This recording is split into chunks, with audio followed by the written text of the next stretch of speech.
Okay, so here is the assignment.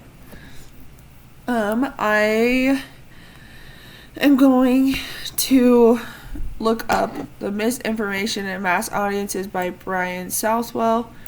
So what I would do is I would come here. I already tried this and my recording didn't work. So we're going to go to library.weber.edu and let's just copy and paste this again.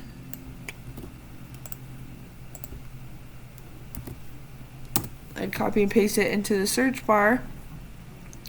And then what would come up is this basic search, but I want the book/ebook.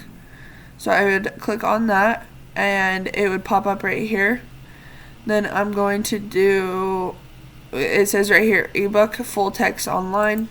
I'm going to click on that. And then if I want to read the book online, I'm going to click right there.